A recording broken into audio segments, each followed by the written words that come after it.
So for those that are just listening, they're playing a video that appears to show a UFO. Which one is the UFO? In the center. In the center. It's being tracked. Being That's tracked. the thing? Yeah, they're tracked. They don't know what it is. Looks like an amoeba. And a Hellfire missile bounces off. Whoa. And it What went happened? flying. Do you see the video Did it of a bounce? missile bouncing off of an unidentified flying object? No. You watching the stream? Show it in stream. Yeah. Did it hit base? Apparently this is official government. Tell me when you're on the stream. Yeah, I'm watching it. Center. In the center. It's being tracked. Being That's tracked. the thing? Yeah, they're Yep. tracked. They don't know what it is. Looks like an amoeba. And a Hellfire missile bounces off of it. Whoa. And it went flying into Oh. bits. Did it bounce or did it hit behind it? Okay, Pretty well, this fucking is still insane, rolling. dude. Mr. Like, the Nusatelli, missile real quick, didn't yes or even no blow answers. up. Are What you the- aware doesn't of make anything sense. in the government, Fucking United bent States space-time government around it. a Hellfire missile like this? So I think And the Hellfire missile was what was being tracked. Yeah. And then the UFO rammed through it and split in half. do whatever Oh, blob thing it did and then Yeah. keep going. Nothing? Nothing. All right, how about you, Chief Wiggins? Nothing to my knowledge, ma'am. Okay, and how about you, Mr. Borland? I prefer to answer that in skiff. Why don't they get a fucking Okay, jet and I follow prefer the to damn answer thing that so we can skiff. see what it looks like? Rep. Anna Paulino said, Rep. Anna Paulino Apparently those things can fucking go, like, from like 50,000 feet to sea level in like a second. Hellfire Yeah. missile in midair. Not a single witness was aware of any U.S. military technology capable of such a feat. Every witness described the footage as extremely scary. This is pretty wild. I don't really know, how we. Is this U.S. weapons technology that they're keeping under wraps? They're not telling us about. They're just lying. So, I mean, high probability of that, honestly.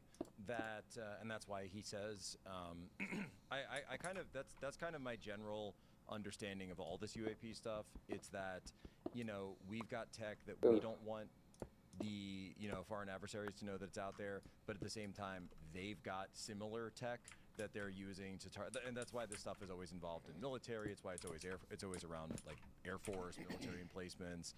If it was actually some kind of, I don't know, Alien? extraterrestrial or interdimensional activity, Angels or demons? why would angels or demons be around military bases all the time? Whereas the more simple answer is that it's just a counterintelligence operation, and these are some type of technology that just hasn't been made public yet. And why Makes the most sense. public? Because we haven't. Well, also, we don't just cover up things that maybe we have kind of hidden under the pocket. Also, if the device malfunctioned, and I'm just going to say from my humble position that something clearly went wrong with that AGM, Battery's that low on particular my, missile didn't explode. controller. Looks like the package that it was carrying didn't go off. And I'm certainly not going to watch some officer tell a congressperson in front of the cameras, hey, here's why our missile didn't go off, in case anyone out there is listening wondering how to shut off strike packages. So I mean, if something hits at a high velocity, it's still going to fracture and cause damage, but the explosive package in the missile not going off, I don't want other people knowing that our missiles ever malfunction ever. They always work forever. No more questions. Which Yeah, I and agree with you on that. the warhead on a Hellfire missile is small. You're talking like football size. I mean, they're not. This isn't a cruise missile. This isn't this isn't like an anti air-to-air missile or something like that. They're typically much smaller. Now they're powerful and they are fiery, and that is sort of the point. It's supposed to melt through.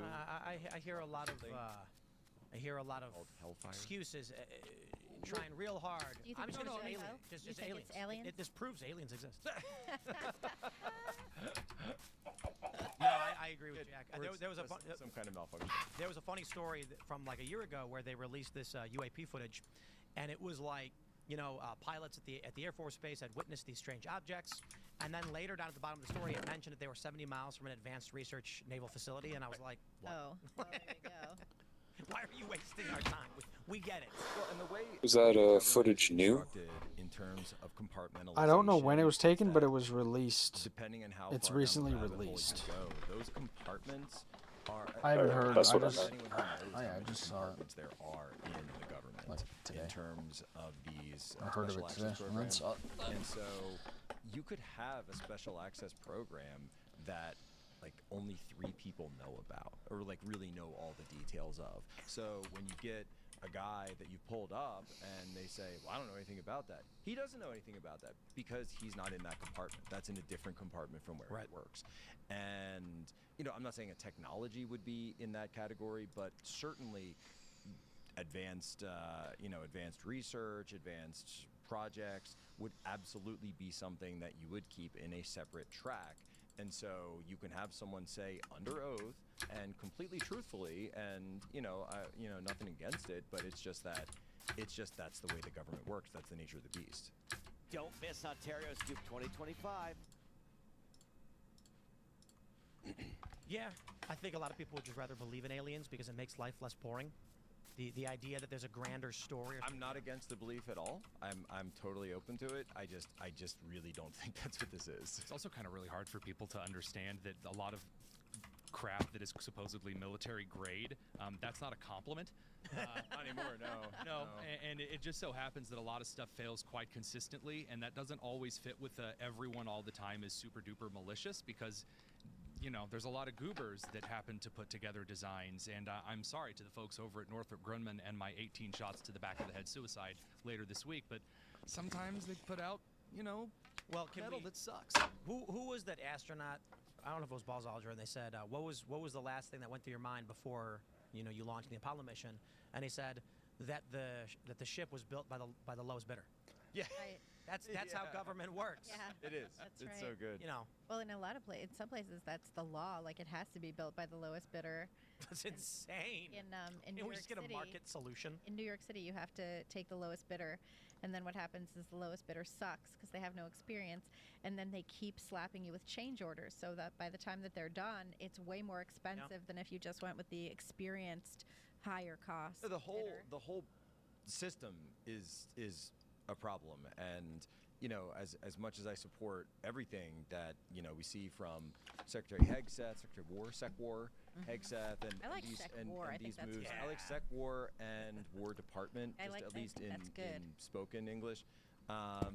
But at the same time, I mean, this stuff is in many cases it's so deep and it's so incestuous and it's so bureaucratic because we fought the Soviet Union for so long. We became like a gay version of the Soviet Union, and where we just have bureaucracy on top of bureaucracy on top of bureaucracy for its own sake. Not just in the military. It's just an obvious example of it where.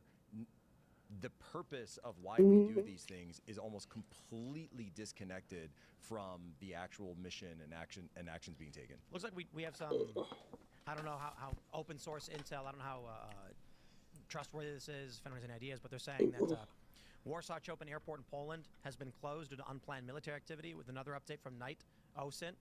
Poland has closed Warsaw International Airport and Lublin Airport, issuing NOTAMs due to unplanned military activity related to ensuring state security. The closure of Polish airspace comes following reports of Russian drones entering Poland this evening, or aliens. How do Or we it know it's could Russia? be the Hellfire aliens That's right. crossed over, I think I mean, Crossed that's over. good. Split Poland in half. pretending. Wouldn't be the first time. Oh, nope. Just saying. It was aliens that did President that. Polak, wouldn't be the first partition of Poland. This side will be controlled by the Romulans, of course. The other side, the Vulcans. will be controlled by the Vulcans. And- The Vulcans are the mediators. Well, no, the Vulcans control one side, and then all those on the Romulan-controlled side are trying to flee to the Vulcan-controlled territories, but get gunned down before they get a chance. By the Cardassians. Yeah, by the Cardassians. Of course. I'm having a stroke, I'm sure of it. The funniest thing about Star Trek: The Next Generation is that there's an alien race called the Cardassians, and they're, You have to be careful not to say militaristic and- Kardashian. right. You're not. Yeah. You know what I mean? They look So when you say that Patrick Stewart was mercilessly tortured by the Cardassians, I mean Cardassians. That's just where we're at. So interesting. It does look like at least the belief is, as far as NATO is concerned, that it was Russia. Well, we've got U.S. senators chiming in on it. Old Senator Dick Durbin's issued a statement. Repeated violations of NATO airspace by Russian drones are a fair warning that Vlad Putin is testing our resolve to protect Poland and the Baltic nations after the carnage. This is just ridiculous. It's called a slush. I love The speech Senator. impediment. It's fantastic. After the carnage, Putin continues to visit on Ukraine. These incursions can't be ignored. Dick Durbin's not ignoring it, guys. Care. It's just Illinois is It has a bad reputation. Yeah, we in Indiana hate it. Try to smuggle guns into it and they won't let us. It's, That, like, it's a that's problem. part of your thing. Yeah. It's like an Illinois. I would conquer Illinois and push Chicago into Lake Michigan tomorrow if they'd How let about me. that? Okay. Push it. Yeah. It's over Lake Michigan as it is. Right. Oh, yeah, yeah. It's built over.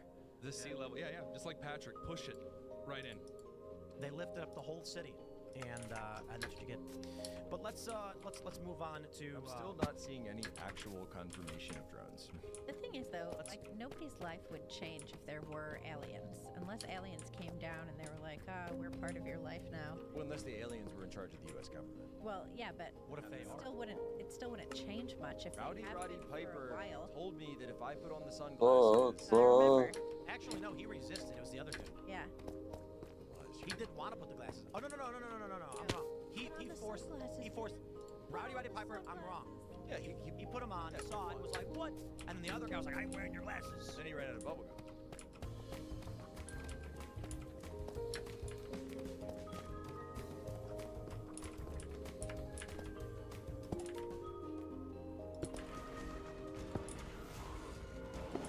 Dying like the beast.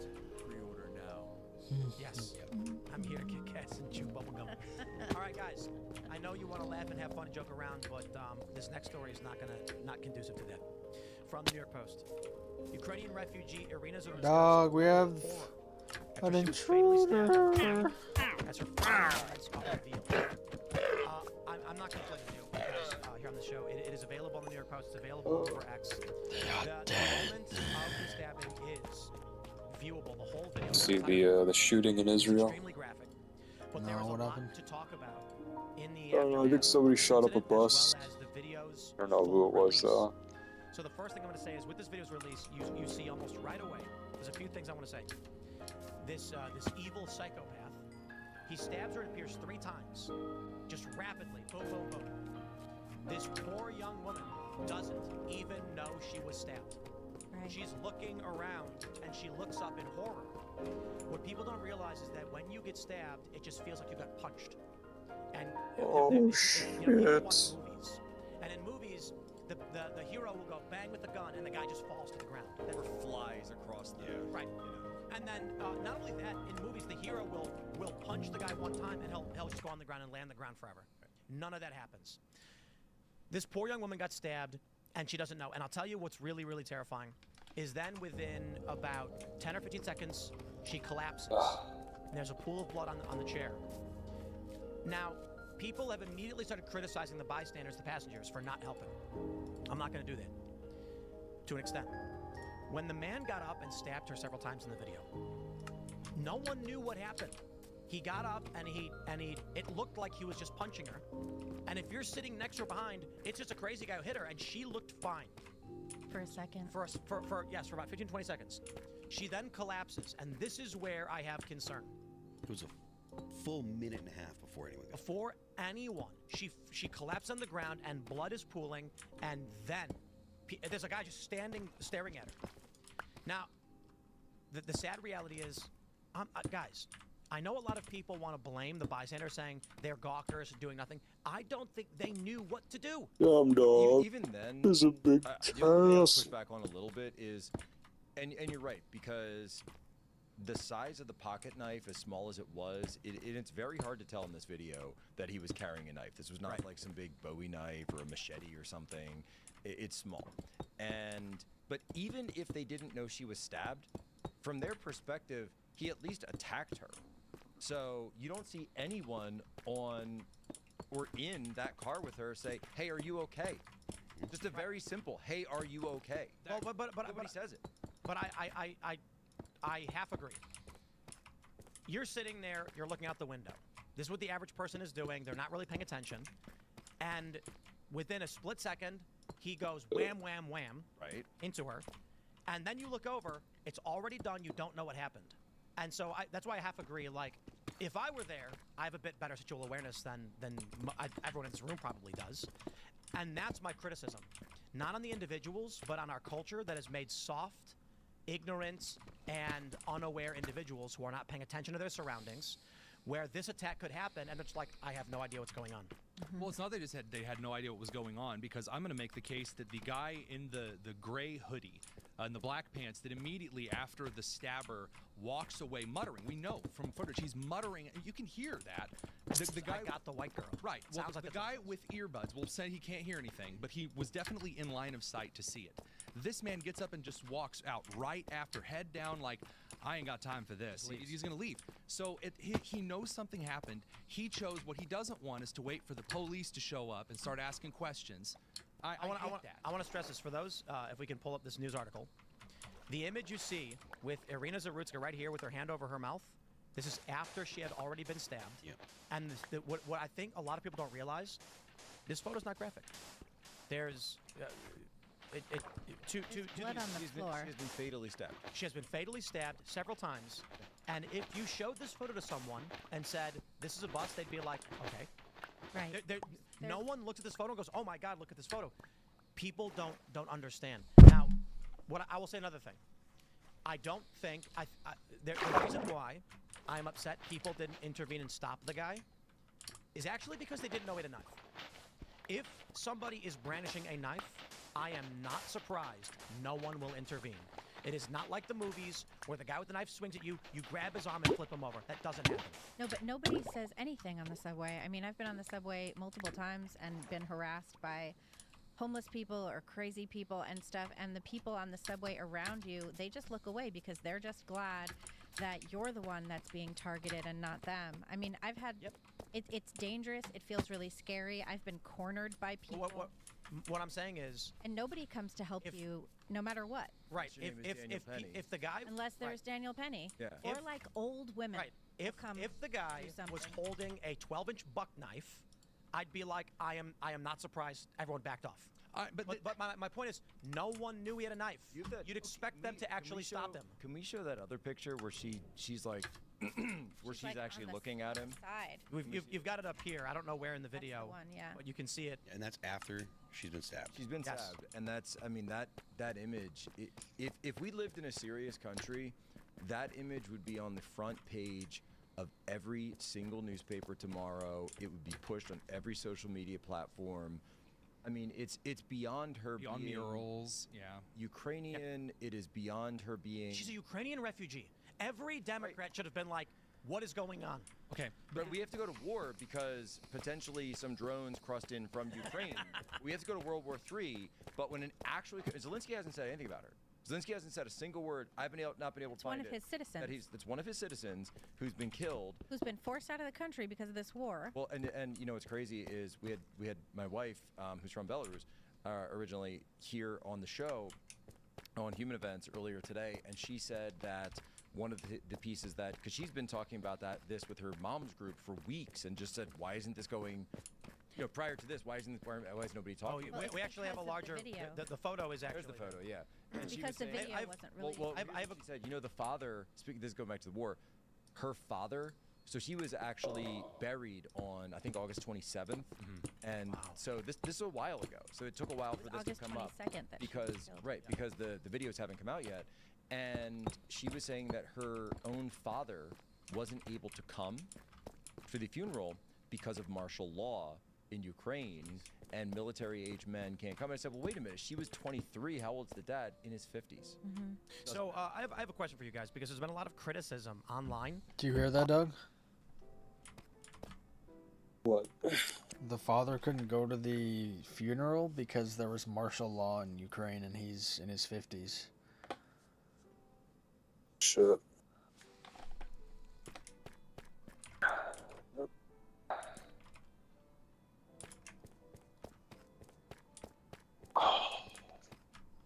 It's fucked up, man.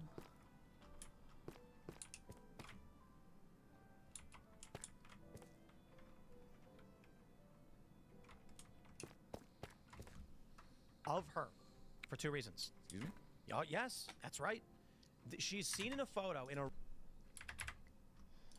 So I have a question for you guys, because there's been a lot of criticism online of her for two reasons. Excuse me? Oh, yes, that's right. She's seen in a photo in a room with a BLM poster. Now, fact checkers say it's not her bedroom, it's another friend or family member's. Right. And the argument that people are putting forward is she is still in this political space that is allowed for and encouraged this behavior. I think that's ridiculous. I mean, So she should die? It's ridiculous. It's ridiculous. Because my argument is this. Literally every day conservatives are begging liberals not to hurt themselves. They're like desperately telling them not to get abortions or sterilize their kids, trying to help them live better. The argument that because she has a BLM poster in her bedroom is the antithesis of what conservatives or the right has been arguing the whole time, which is, we know you're wrong. We're trying to help you be right so you don't get hurt. But it's that particular argument, which is why, from my perspective, I completely throw all of the blame on all of the individuals on that car who watched. According to the photos, we see they watched that happen.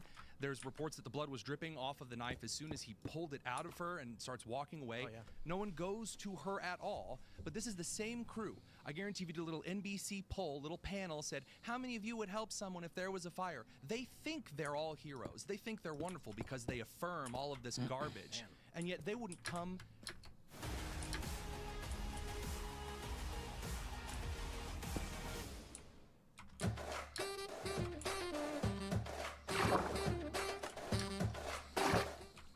To the aid of anyone. Now there's another area of criticism, and that is there's another camera angle, which is I guess it's the wider view, where you can see her on the left.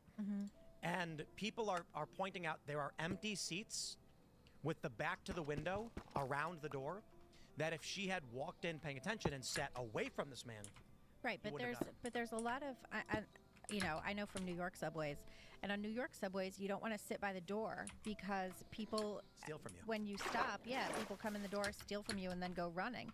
So you tend to want to sit in seats that are further back. I guess. Now this guy, maybe he didn't look crazy to her. Maybe he was just sitting there quietly or whatever before this all happened, and so she sat down. You tend not to want to sit near people who are crazy. But we don't know what was happening right before. Well, actually we do. There is a longer video where he's just sitting there. He's just sitting there, right? And she comes in and she sits down. Something else that Tanya had mentioned, my wife, who's from Eastern Europe, had mentioned was that when you're a new immigrant to the United States, especially from Eastern Europe, you don't know all of these sort of cultural cues, rules and cues that America has because it's just completely foreign to you. But what's something that's not foreign is riding the train. Because in Eastern Europe, everybody rides the train. Right. Ukraine, Right. Belarus, Russia, it is Poland. It is just very accessible. It's very easy. And most people don't even drive if they live in a big city. And crime like this just doesn't exist. It is not something you've ever encountered before in your life. So you wouldn't even. You're talking about situational awareness. She comes from a place where you don't need that. right? And she assumed she was safe, and why assume otherwise? She's on her phone. In Charlotte, North Carolina. I mean, I would assume I was safe in Charlotte, North Carolina. The commentary. No way. I've never been there, so what do I know? Oh, okay. The posts, people are pointing out that. So Brian Stelter, I'm sure you guys saw, he said, the racism. Yeah, he was calling it racist. He was saying that it was like politically motivated rhetoric, talking about all of this. There were posts where people were saying things like, back in the day, if you're walking down the street and a black person, a woman walking down the street, there's a black person towards her, she'd move her purse to the other side or she'd cross the street. But then in the past 10 years, the racist would do that. Exactly. In the past 10 years, the BLM narrative mocked women who would move the purse to the side or cross the street. And I'm going to be honest, it's pretty brutal to just because you're a black guy, people are like, I don't trust you. That's a brutal way to live. But the point I'm making is that the rhetoric on X, that I'm assuming this is what Brian Stelter is talking about. I wouldn't call it the most racist thing in the world. Is people saying if she held that distrust, she'd be alive. Right. And so what do you tell people when you see stories like this, and you look at the crime data that was on Fox News just the other day, that Grok even confirmed that I posted from ChatGPT, that interracial violence, black on white, is 26 times higher than white on black. My point is not to tell people to literally, we don't want racism. We need to address the existing racism. And if this guy, it appears he says, I got that white girl, then I'll just put it like this. I was talking to Viva Fry earlier, and he said, you've got a guy who's clearly crazy. He's been in and out of jail, and he's been inundated with the message for 10 years that white people are evil. This is the racism.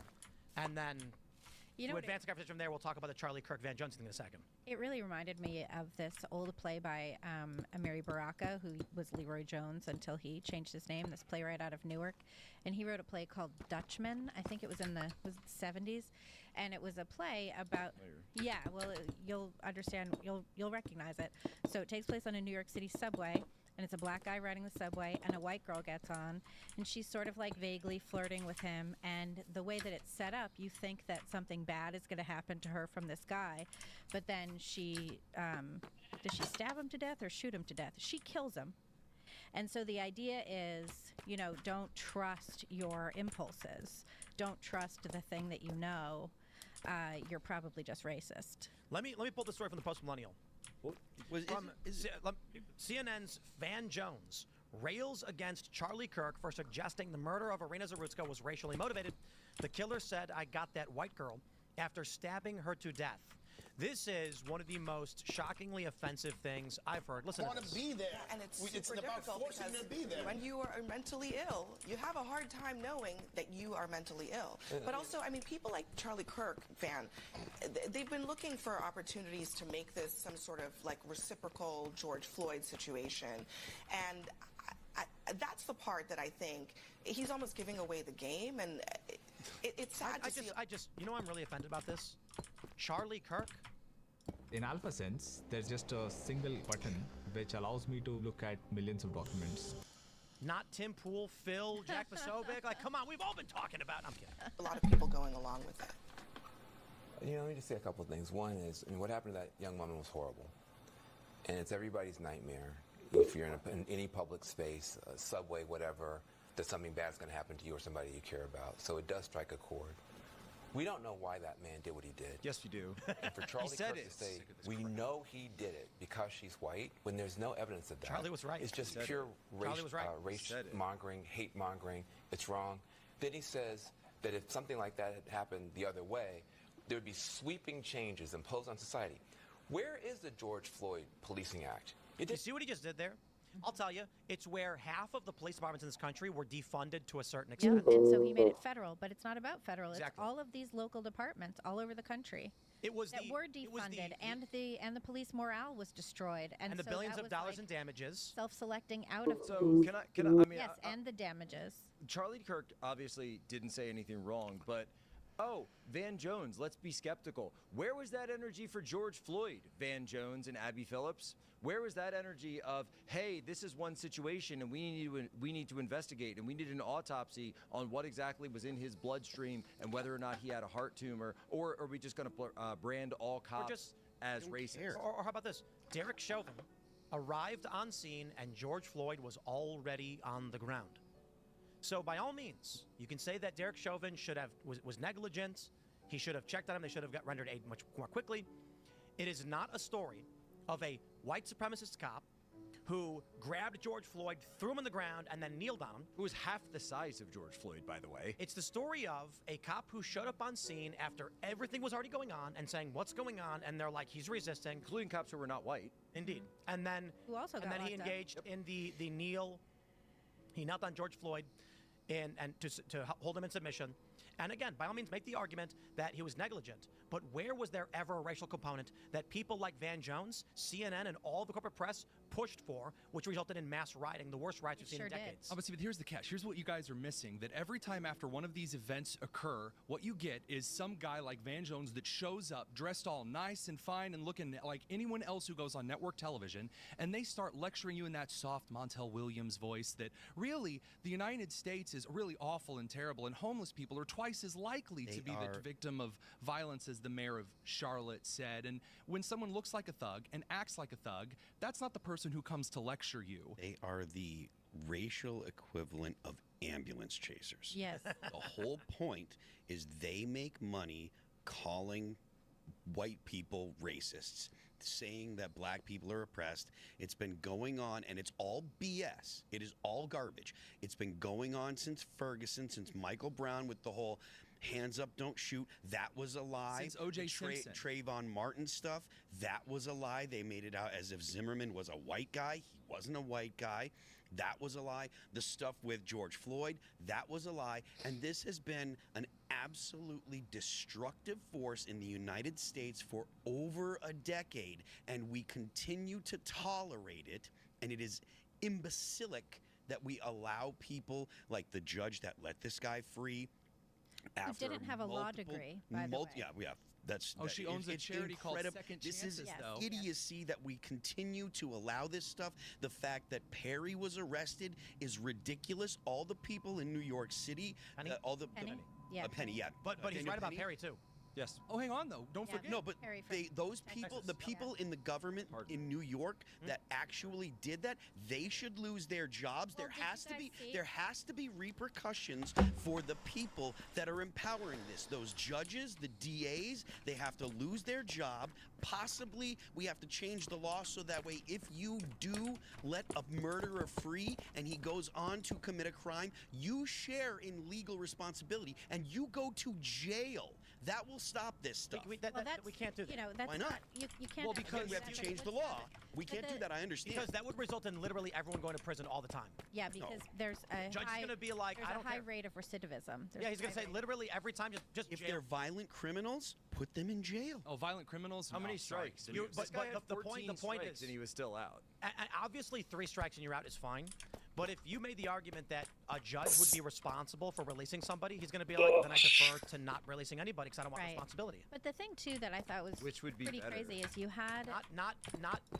I disagree. So Which would be listen. better for So then society give. also. So then it would be better one if we had strike. real judges that actually did their jobs, that took it seriously, and we as a society held people accountable the way we used to, which is social pressure, shunning, ostracizing bad people, removing them from office. This is a societal when we problem. make special rules, like because when we get to the destroyed point Christianity. when we get to the point where we need the National Guard in Chicago, and I agree we do, as from someone from Chicago, we are in a very, very bad place. Well, again, when we get to the point where we're saying judges need to be held accountable for releasing criminals, we are already Get rid facing of, the the point that I'm making is get rid of qualified immunity for police officers and get rid of qualified Well, immunity. but now you for sound judges. like a leftist about the qualified immunity for I police mean- officers. You need qualified immunity for police listen, officers so they can if cops do their arrest. I'm not a fan. Okay, listen. I'm not a fan of qualified immunity, but understand the math.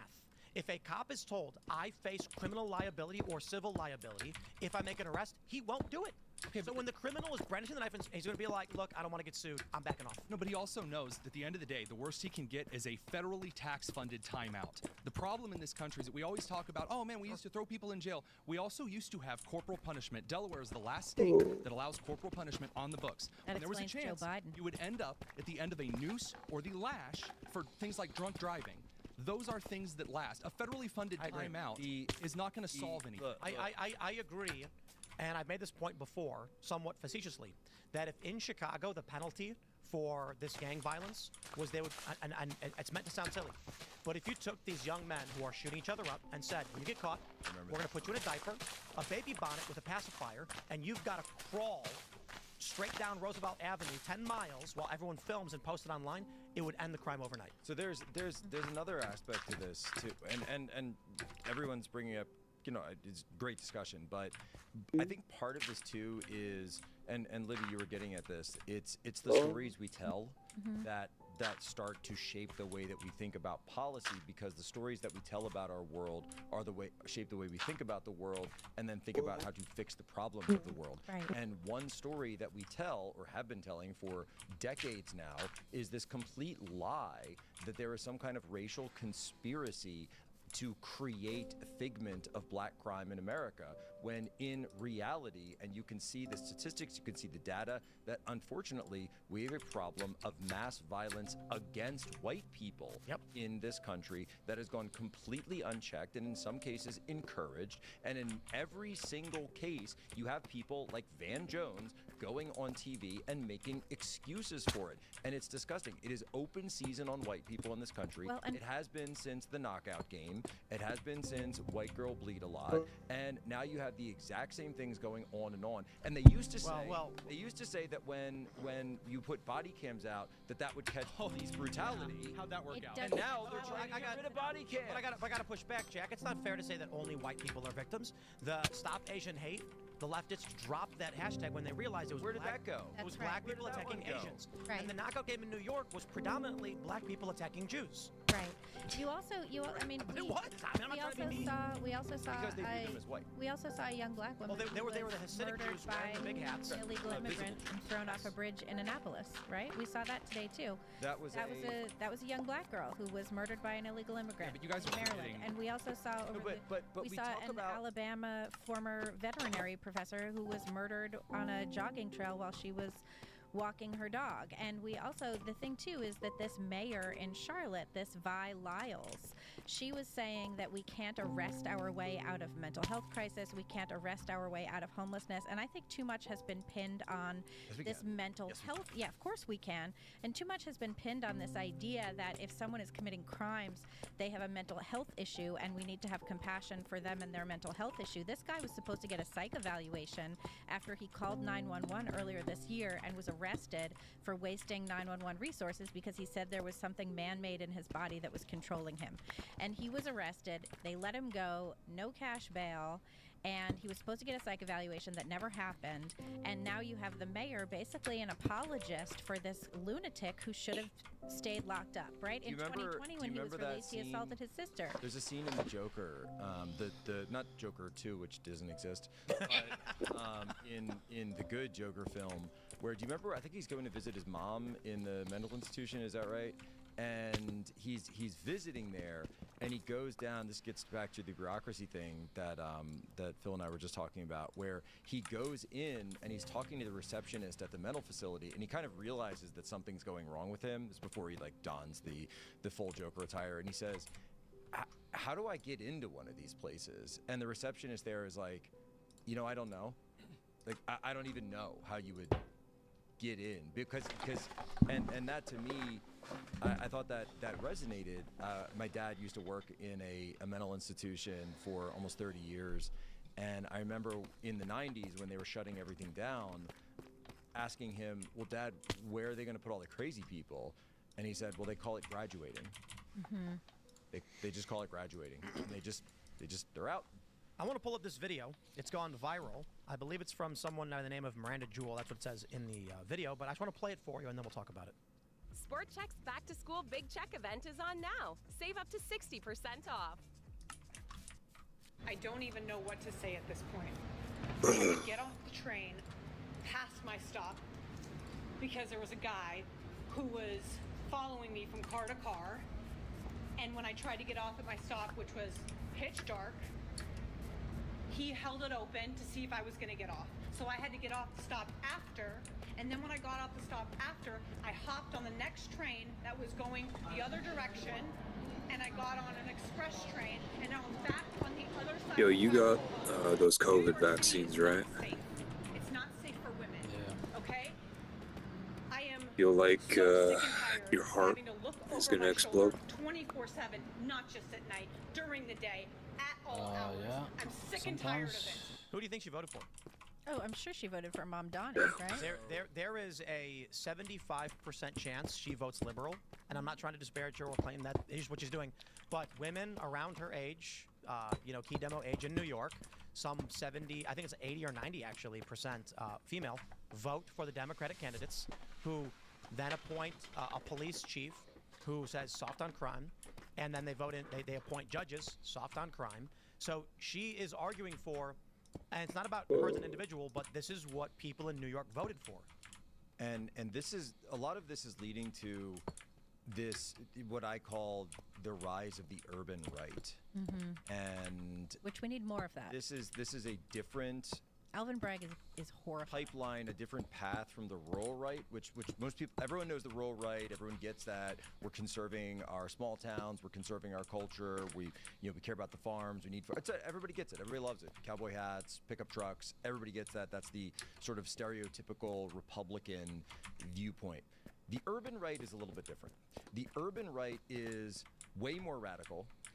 The urban right is a reactionary force because you're reacting to your home and your livelihood that's been stolen in front of your own eyes. And there's so many people now in the new right that are actually part of this urban right, including, by the way, Donald Trump himself, a Fifth Avenue billionaire who came down a golden escalator and was talking about this stuff has gotten completely out of control. People forget, by the way, that when he announced he was running for president, it was right, I think it was either right in the middle or right after the Freddie Gray riots in Baltimore that were going on at the time, where he's actually said publicly that Melania Trump watching those riots and watching Baltimore just be burned to the, I was there, was watching it be burned to the ground. It's one of my first live stream riots, yay. That she said to Trump, he said, you have to do it. This is your time. And so the urban right is this, you come to politics from a completely different perspective than the rural right. Your focus is going to be different. And you think about it, right? Stephen Miller, where is he from? Santa Monica. Right. Right? He's not from, bless you, he's not from a place that is normally associated with the left. Neither am I. I mean, I grew up in Dog, you gotta get the fucking space program game, you know, dog. None of that's what I was raised to be an abortion-loving liberal, and there, you know, first of all, they showed us the video of an abortion when I was in 8th grade in CCD, and so I was never pro-choice ever. But thank you, Catholic Church. But these cities are also being really damaged by left-wing foundations. Like the MacArthur Foundation gave $3.3 million to the county that Charlotte is in, Mecklenburg County, to reduce their jail population. And you have Mamdani now in New York saying that he wants to reduce the population of Rikers Island. 100 days is too long to be in Rikers. Didn't mention the type of crime that would be committed, and it's just and he didn't mention what's going on with their trials. I mean, you know, it's not too long if you're actually going through the justice system. And these justice systems, like, does it take a while to get a trial? Yeah. Would it be better if we had faster trials? Sure, because then we could get you into maximum security faster. But so this is why it pushes people into the urban right, because you're someone who's not anti-city. Right? No, I love cities. Because you view cities as the beating heart of culture. This is where our economy runs. This is where all new culture comes out of. This is the height of civilization. Art, music, restaurants. All of it. It's the city. President Trump is out now showcasing how safe Washington, D.C. is by going out for seafood right around the corner from the White House.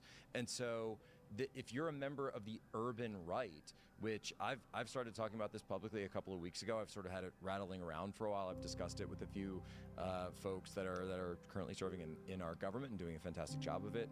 And I found it resonates a lot with a lot of people, because you just come to conservatism through a very different path, because you've seen your towns and your neighborhoods destroyed, and you've seen it turned over to crime, you've seen it turned over to violence, to migrants, both legal and illegal, these massive demographic shifts that we've been seeing, and you're like, I just want my home back.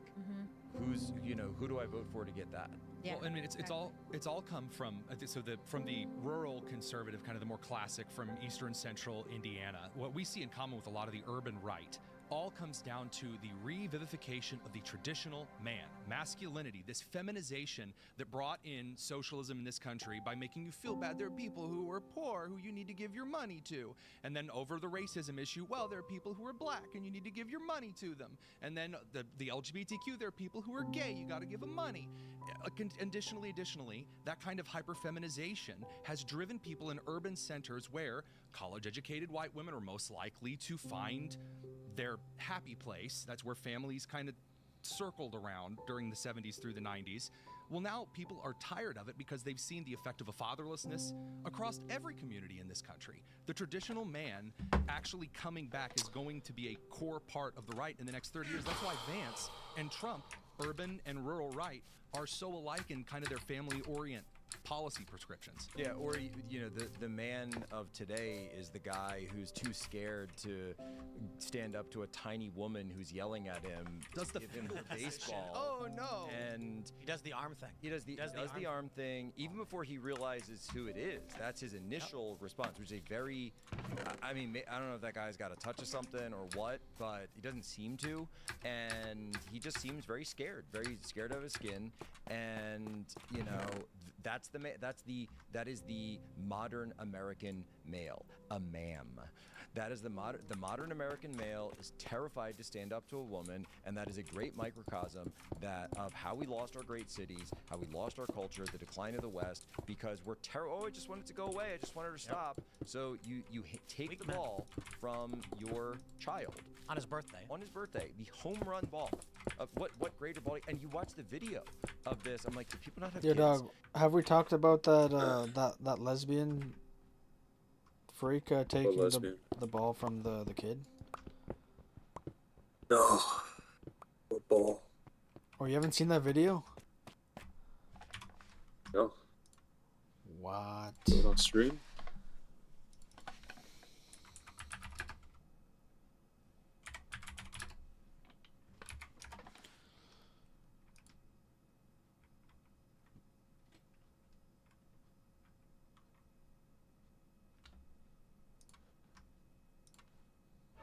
I want to see one without commentary and without breaks.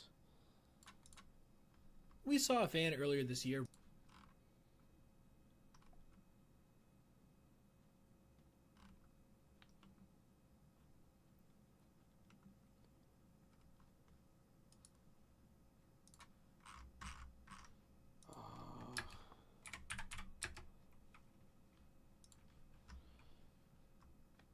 Sometimes you need that reset. Oh, the tense standoff over a home run ball. This one deep left field. And that one is gone as Bader goes back to back with Brandon.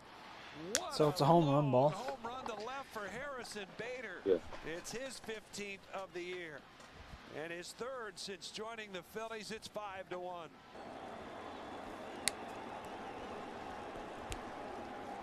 Fucking punched her in the head.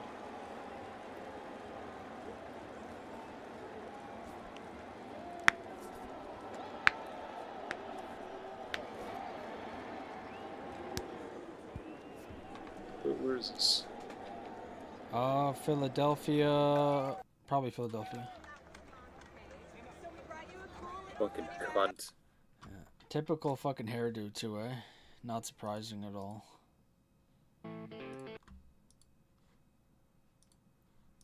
You know, my son probably would smells not bad too. care if I'm giving him money, if I'm saying, hey, I'm going to get better tickets. He wants the home run fuck ball. That fucking and you're bitch, like, dude. Dad, why did you take the ball from me? You know, why would you ever do that? What you know what song you sing to this lady when you're at a baseball game, right?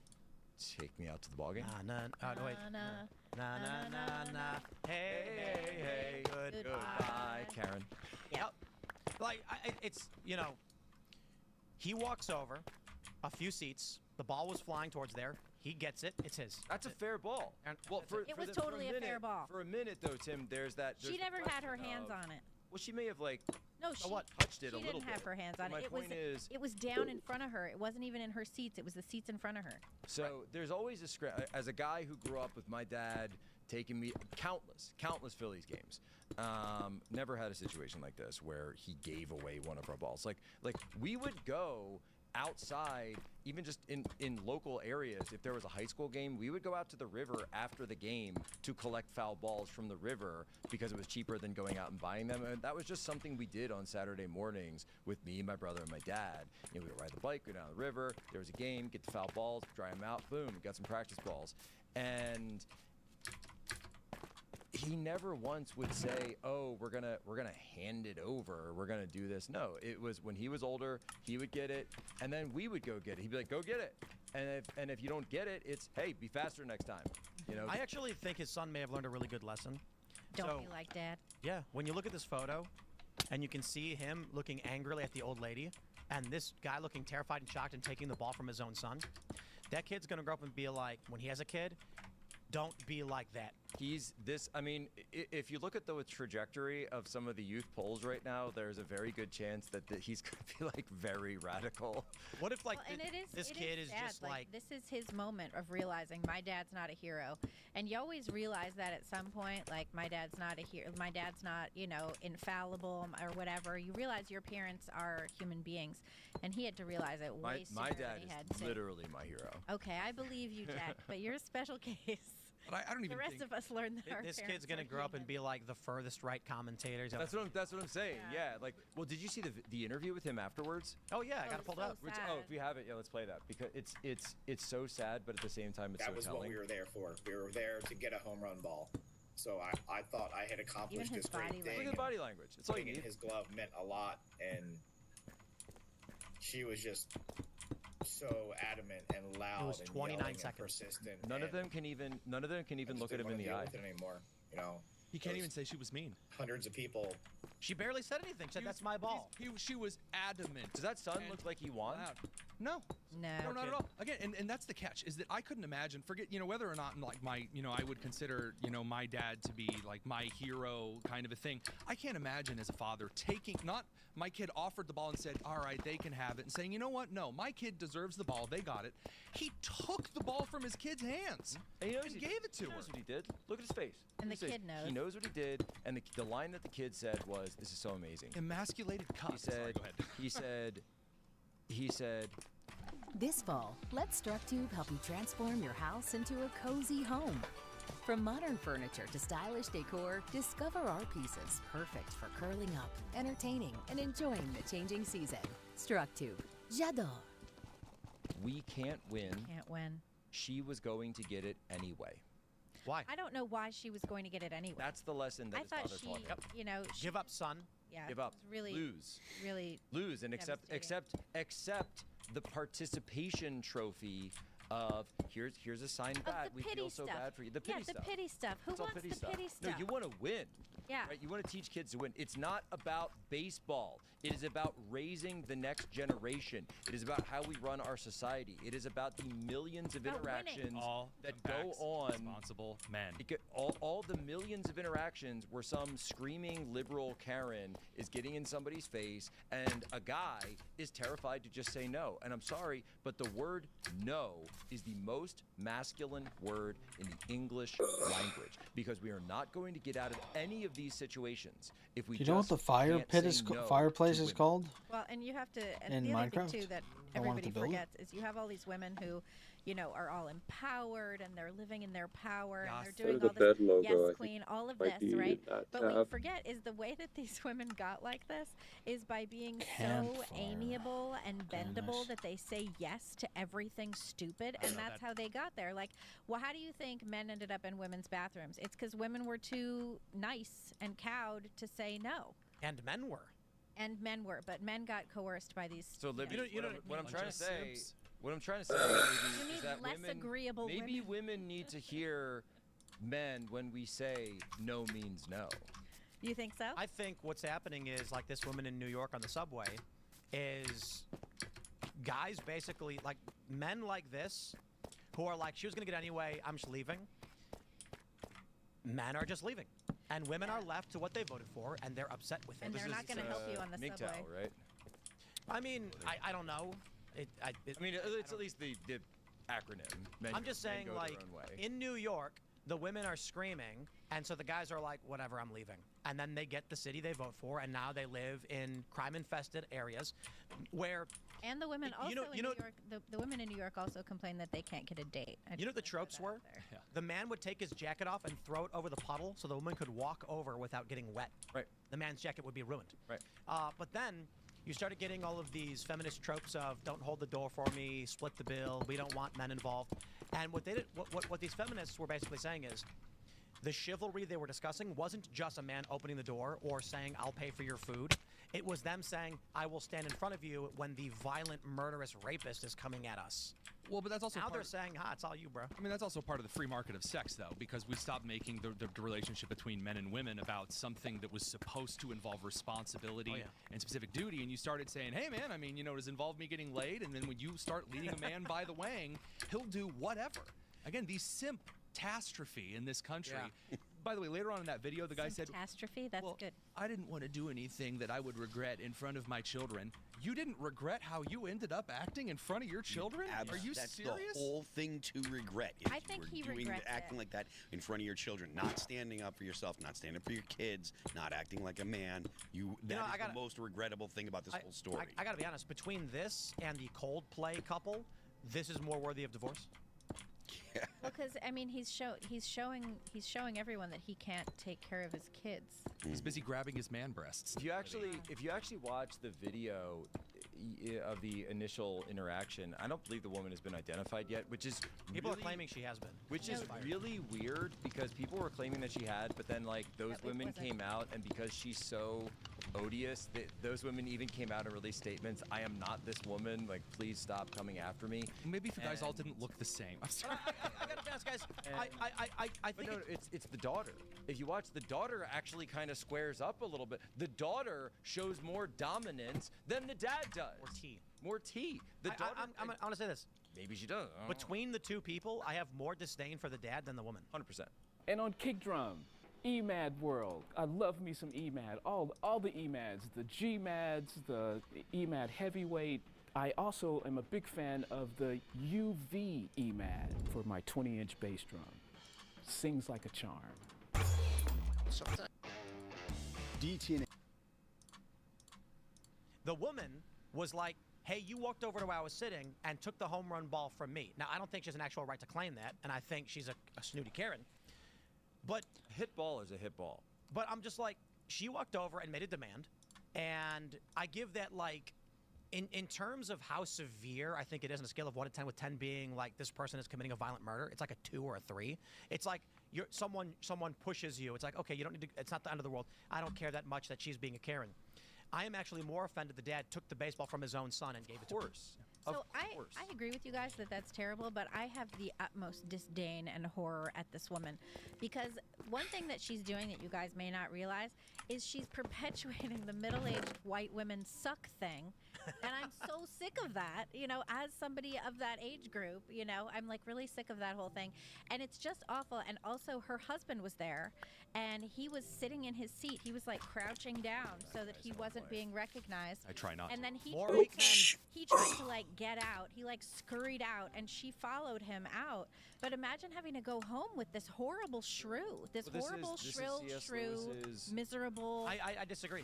I disagree. I think she's terrible. Listen, yeah. I think everything about her is the husband of this guy. I bet he's very happy. You know why? Husband of this guy. Of this lady. Sorry. Yeah. I bet he's very happy. You know why? She wasn't yelling at him. No. Because for he's, once, because right? he For got once. because he's sitting in his car, and they go to a fast food restaurant, and they forget the ketchup. And then he's like, I really wanted ketchup. And she goes, I will not stand for this. And he goes, I don't got to do nothing. And then he sits back, and she goes and takes care of it. That sounds like hell. That was a John Mulaney sketch. He would talk about how he was a weak man, and he's like, I have a wife, and my wife won't let me be mistreated. And I was like, dude, you are like the most pathetic cuck of a man out here doing a comedy routine on it. Are you okay? Blink twice. I'm just so sick of women like It's this. disgusting. I'm so sick of it. What this guy does is disgusting.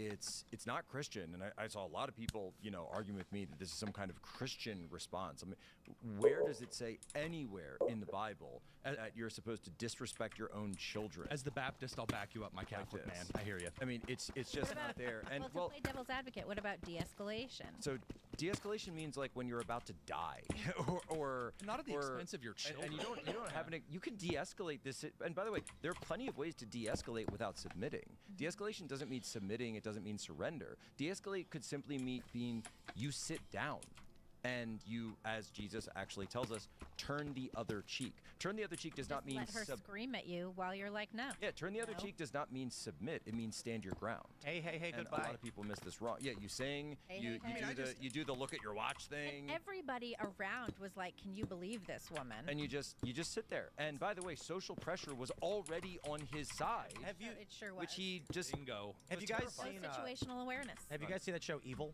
No. It's woke. It's kind of weird. I think I've heard of it. Yeah, but there's a scene where the main character's woman is with her husband, and they're in line at a grocery store when someone cuts in front of her, and she goes, "Excuse me, we're waiting in line."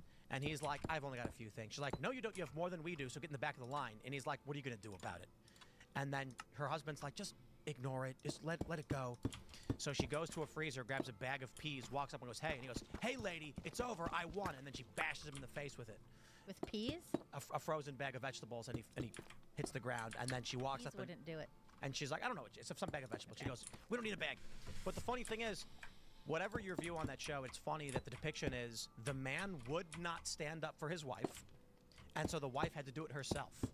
And it's very funny that I feel like there's a large portion of men in this generation that are very much like that. Now, Gen Z is starting to turn things around, but these urban liberal guys are very much the low T. Remember the Try guys from BuzzFeed? Yeah. I'm torn. Their testosterone was 20-year-old guys with testosterone equal to an 80-year-old. I'm torn on that kind of stuff because I carry a gun and I'm not going to shoot someone over a space in line. Not with that attitude. But the point is, like, if I go and actually try and push this guy out or something like that, that's me not de-escalating. You know, look, I was in line at a 7-Eleven a long time ago. I was in Seattle, and I had like probably, I don't know, $5 or $6 worth of stuff. And there was like 4 people in line. A guy walked in front of me, and I immediately was like, "Hey, bro, back of the line's that way." And he's like, "I'll be quick." And I was like, I looked at the cashier, and I was like, "Nah, he just cut the line." And they were like, "It's fine." I was like, "No, it's not." I threw everything on the counter. I walked out. I'm not going to get into a fight with them, but I'm not playing that game. All you got to do is just look at the individual. Line cutters. That This drives is me how the urban right gets born. Because when you when you live in a city, there is an unwritten set of rules that everybody follows, like when you're in trains, like when you're in line, anything like this, that everybody follows, that everybody kind of gets, that hey, if we obey these rules and we sort of live this way, and maybe there's some sharp elbows or like a New Yorker's gonna say something, but Philly too, by the way, but you all sort of abide by those rules so that you can live together. The social standard in the city. This is your social standard. Mamdani, one of the videos that really drove me nuts about him was it's one of the ones. It's not just the one where he's eating with his hand.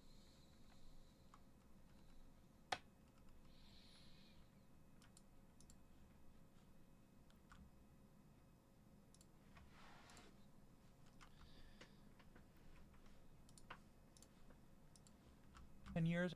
The epic haunt. And what is this is murder rate per 100,000? Okay, yeah. Okay, you can see here, right. So it was 200, it was close to 200 per 100,000 people were murdered. So that's like a pretty horrifying probability that you're gonna just die, just living in El Salvador. 200 people for every 100,000. That's a big percentage of people that are just straight up dying. Now that's down to 2, less than 2. Now it's down to less than 2. Got it. It's amazing what happens. It's amazing. You're seeing it, and we're gonna talk about the actual murder itself and what does it say about our country and how the media is trying to cover it up right now. But it's remarkable what happened in Washington, D.C. So first off, winning issue. 99% of Americans. 99% of Americans say crime in our big cities is a huge problem. This is wild. 99% of Americans believe that in big cities, it is either a major, 81%, or minor problem. But either way, it is a problem. This is 1%. We say often that Democrats are on the 70-30, 80-20 spectrum. This is the 99% versus the 1%. Isn't that amazing? Haven't actually looked through this data. I've been talking about how 1% of the population terrorizes the rest of the 99. Here's the physical reality of that. There it is. 99% of the population wants safer cities. 1% does not. Who do you think the 1% are? And then look at what happened in Washington, D.C. Washington, D.C. crime crackdown. Total arrests, 1,700. Illegal guns seized, 195. Total arrests. Why is that even a statement? Career criminal. It's like a 3-strike you're out rule. There's got to be criminal.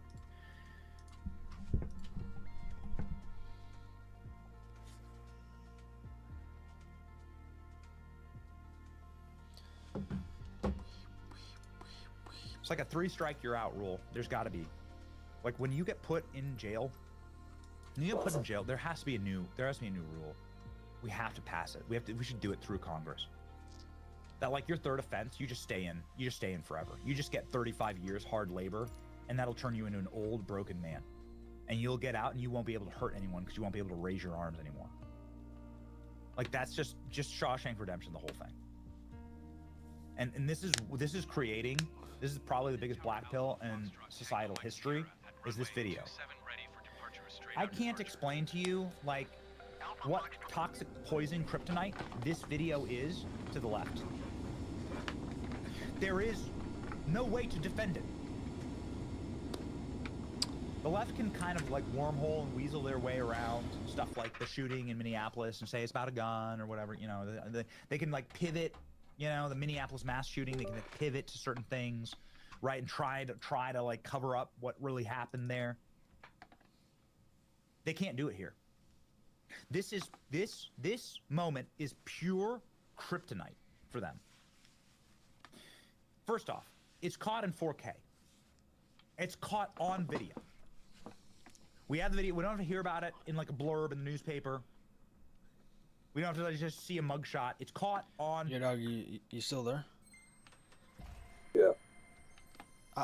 Have you watched the video of her getting stabbed in the neck? No.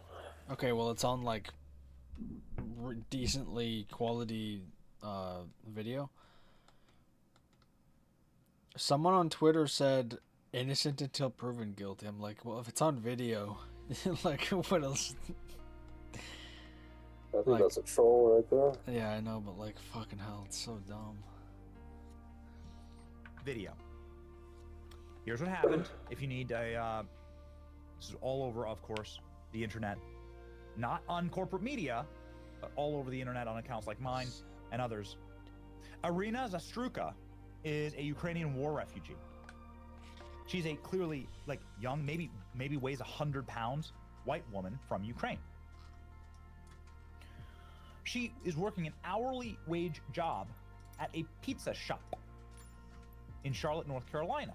This is where she resettled after leaving the war zone of Ukraine, because, you know, she's living in the best country on earth. She's leaving her pizza shop. It's 10 p.m. at night. It's not even particularly late. She sits down on a bus. London Tower Alpha, Foxtrot, Tango, Mike Sierra, and runway 27 ready for a man straight out departure. who has no fewer than 14 arrests. Some of them for violence against women, some of them for assault and battery with a deadly weapon. DeCarlos Brown Jr., who's 35 years old, pulls out a pocket knife after staring at the back of Zastruka's head and watching her, and plunges the blade through her throat. Zastruka, 23, bleeds out.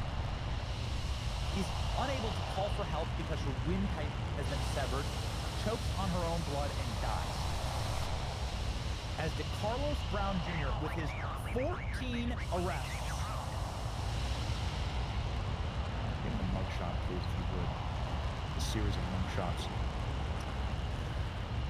With his 14 prior arrests, who has been released by woke judge after woke judge.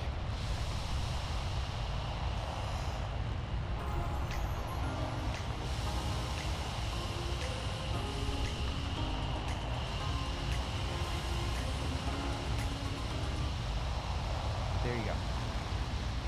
An animal who has been freed time and time and time again by the toxic empathy, restorative justice, and pure satanic evil of a justice system that refuses to listen to the man when, what is he saying here? He's saying, I don't belong in society. I am unfit for Western civilization. I am unfit for your society. I will commit murder. I will harm again and again and again and again. That is what he's trying to do. Huh? What did you say? I didn't say anything.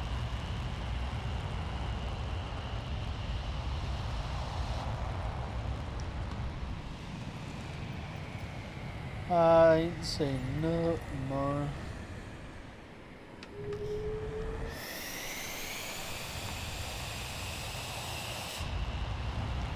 You tell the judges, he's screaming that to Carlos Brown Jr. Will he get the electric chair? I don't know. The next black pill is going to be the fact that he will live for the next 40 years. He'll probably get the death sentence, maybe. But then he'll live for the next 40 years appealing. Instead of having that done this month after being found guilty.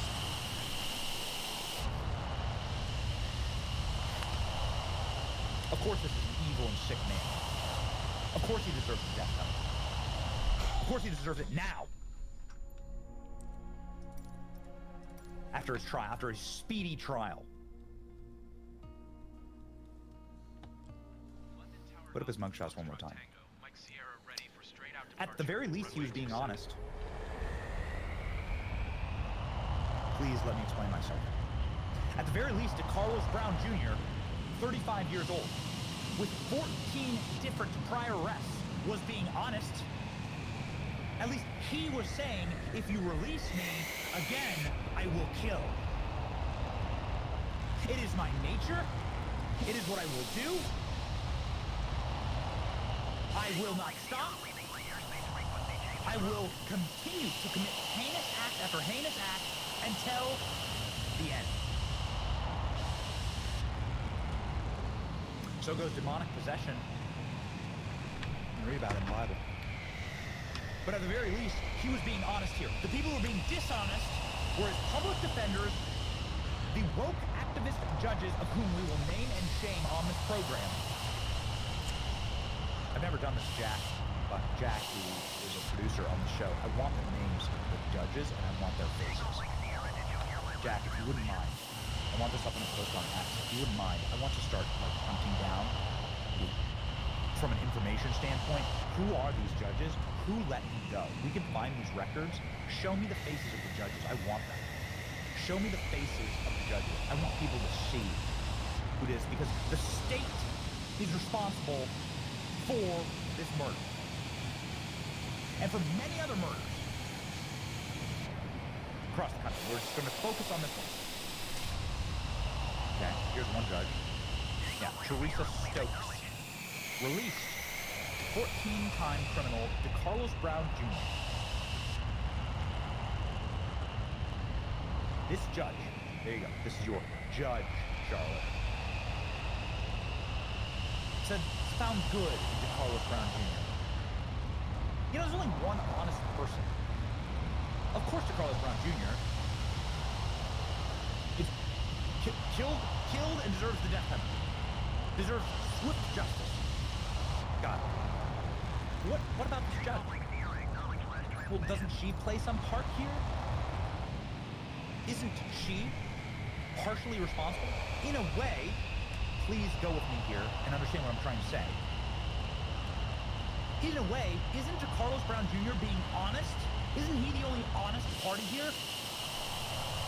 In screaming through his prior arrests and behavior that I am a monster who will kill again? Isn't he the one being honest? Isn't the dishonest one the judge? How much of the blood is on her gavel? The entire system of restorative justice.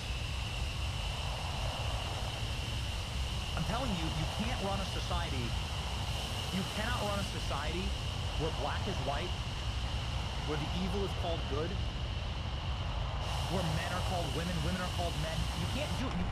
You cannot reverse the truth of God. You're destined to fail. And what I'm saying that it's connected. Let me explain. What has been done here has been an inversion of the justice of God. We have judges in our society whose role it is to say, this animal is unfit for civilized society. We put them in a cage. We lock them up. Death penalty. Your dog, you there? Yeah. You see the runway on the stream? Yeah, okay. And then you see the darker part with the yellow just to the left of the plane? Yeah. That's where we were. That's how close To it the is. London air show? Yeah, that's how close it is. Yeah. So pretty much like your house, maybe even closer, your house to Kipling, maybe even closer. Because you could probably fit only 2 or 3 houses in between there.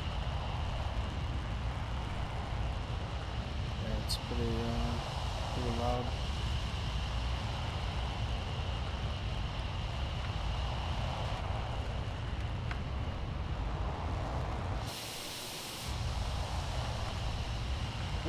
Will hopefully be the result here. We'll see. It is the role of judges to do that. What judges have done in the case of DeCarlos Brown Jr. is say that the criminal is actually the victim. Do you understand? It's the inversion. It is black is white. Day is night. The sky is red. Sport Chek's Back to School Big Check event is on now. Save up to 60% off. My name is Sumit Kraya and I sold my car with Clutch. The process with Clutch was super simple and very efficient. The Clutch team came over with their truck. They just took a look around my car. They handed me the bill of sale. Absolutely no waiting fees at all.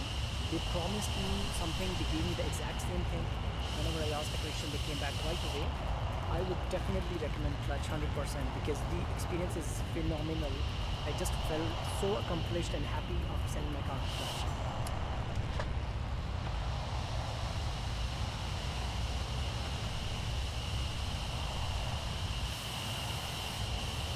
It is the abject inversion of reality. Men are women, women are men, men can get pregnant. It is spitting in the face of an orderly society, of God's society, is spitting in the face of natural order. Carlos Brown Jr. has screamed from the rooftops that I am unfit to live in society, in peaceful society. And instead judges, activist judges, like what's her name? There's a couple of them, but there are a few. What is her name? Let's put up her photo again. Have decided to say, actually, to Carlos Brown Jr., it is not the Ukrainian refugee Arena who is the victim, you're the victim. They have inverted it. They have turned the criminals into victims. And it is a darkness that will only end one way. More of this. More of this. And so, ladies and gentlemen, I want to go through further. Yeah, that's fine. We'll wait until Trump. There's some opening remarks, ladies and gentlemen, that are happening with this Trump event. I want to go through further the statistics and some of the problems. Yes, of course there's a fundraiser. Yeah, of course there's a GoFundMe. Yeah, they pulled the GoFundMe. There's $5 raised. Is that right? Got it. Yeah. They pulled $5 probably donated by Jesse Smollett, whose fake hate crime, fake racial hate crime, that was comically vague and hysterical. Like, on its face, the single dumbest story we've ever had to cover. But the fake racial hate crime of Jesse Smollett got more play than this. I mean, literal premeditated racial targeting of this. And it is a huge, huge problem. It is a massive, massive problem worth discussing and that must be discussed. 1 out of every 22 black men in America will commit murder in their lifetime versus 1 in every nearly 500 white men. That does not account for repeat offenders. Repeat offenders is 1 out of every 17 black men.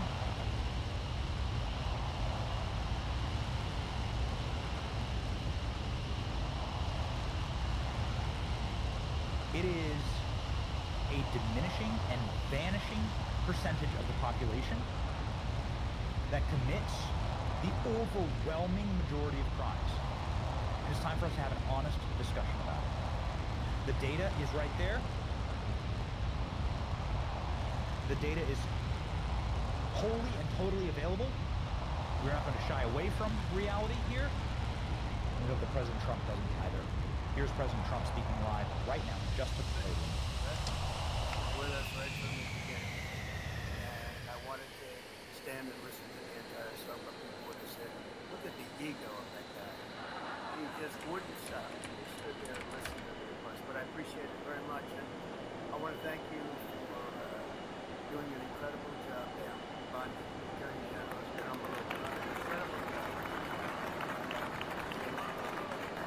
And thank you to all of the faithful pastors and patrons who have come to the Museum of the Bible for this historic meeting. Presidential Commission on Religious Liberty is incredible people. And everybody wanted to be in this commission. Made a couple of people unhappy, maybe even enemies for life. I don't know. But they all wanted to be on the commission, but we picked the right ones, and they've done really a profound, an amazing job. But America was founded on faith, as we know, and I've been saying it for a long time. And when faith gets weaker, our country seems to get weaker. When faith gets stronger, as it is right now, we're having a very good period of time. After some rough years, good things happen for our country. As it is right now, we're having a very good period of time. After some rough years, good things happen for our country. It's amazing the way it seems to work that way. And under the Trump administration, we're defending our rights and restoring our identity as a nation under God. We are one nation under God, and we always will.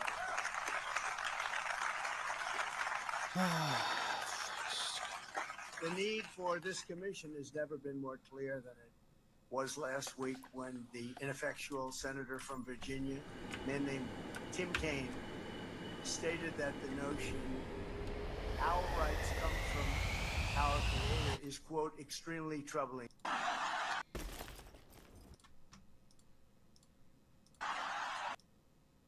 What's that? Yeah, I like it. I like it. Oh, look. Nobody's ever seen before, but we've invited America's great faith communities to pray for our nation and rates in this country, as we have shown time and time again. But here is just a more recent figure. Fatherlessness crisis. Boys raised without a biological father in the home are twice as likely to be incarcerated and half as likely to earn a college degree or be raised in an intact family. Absent fathers equal crime, low education, and poverty. Look at these numbers. Look at the data. But now, ALX, I need the fatherlessness rates in the black community, please. So now that we've established this point, that fatherlessness equals crime, then we need to bridge that exact parallel into the black community. Now, you can talk about it as much as you want. Talk about the problems. Talk about the civil rights eras of the 1960s, when the federal government became the welfare father of the black family, where there are literal incentive programs for fatherlessness in the black community. Fine, I'm tired of waiting. Let's go to Grok. Let's go Grok. Thank you. Tired of waiting. Makes me angry because it's time to start having these conversations. It's time to stop, like, treating this as something that's just going to go away. It's not. We need a cultural change, and we need it immediately in this country. Thankfully, we have people that are actually dead set on looking at the problem itself. One, as we look at the major overall cultural fabrics, which are right here on your screen, obviously, this is a clear data point, 1-to-1. Fatherlessness equals crime. And then what is the population with the greatest fatherlessness in this country? Producers, I'm like sitting here dying and I don't know why it is so hard to find this data. Get me this data. What is the fatherlessness percentage in our country? We're looking at it. 47.5%. So 50%. Where is it? Okay, they say it's sitting in the chat. Grab it. Yeah, need easy to digest and easy to see data, please. Why don't you just summarize it for us? So it's 50%. Got it. Okay. Well, 25% of children in the United States live without a father. But again, what percentage of that is that in the black community? Yes, 50%. Okay. Well, ladies and gentlemen, that's your crisis right there. And it's sorry if data offends you. Actually, I'm not sorry. I'm not sorry at all. This is the data. This is the world that we live in. And it's something that is clearly the causality of so much. Like the data is there and it is clear. Now, what do you do to fix it? Thankfully, we have an administration. Okay, yeah, that's not right. Your data is incorrect. I'm sorry. Okay, thank you, producers. Thank you. Our nation's fatherlessness epidemic has particularly ravaged black community. Nearly 70% of all black babies in America today are born to unmarried mothers. 64% of children grow up in a single-parent household. It's not 50%, it is 70%. I guess we're going to have to get centered on our data here. But here it is. So then start asking yourself the question, why? And then start asking yourself the question, what is the easier problem to fix?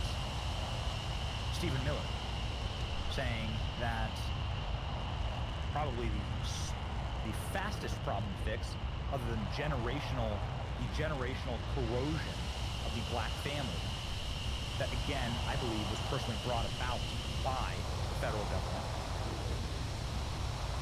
I would really like you to dig into these statistics. What is the rate of fatherlessness, the pre-civil rights, the Civil Rights Act? What is the rate of fatherlessness in America for black children in 1920, for instance? Or in the first half of the century? See, is it the same? Or has it been eroded since the welfare state of the federal government has inserted itself into the black family? Stephen Miller saying that the other problem here is, of course, that we let our criminals out of jail. Democrat Party at every level, judges, politicians, academics, and nonprofits, organized around the defense and protection of the criminal, the monstrous and the depraved. The more vile the threat, the more vociferously the Democrat Party protect and enable it. Now my producers are kicking. Thank you. Here we go. Non-marital.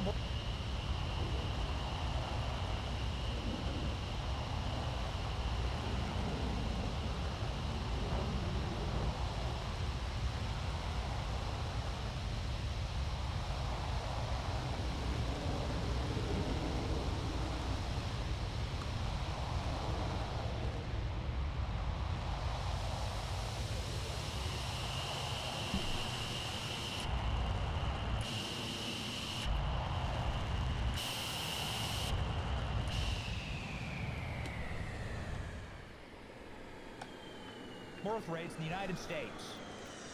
You can see here, it's been a problem for everyone, but particularly the black population. And on Kick Drum, EMAD World. I love me some EMAD. All the EMADs, the G has just it's just an absolute and total explosion. Here we go.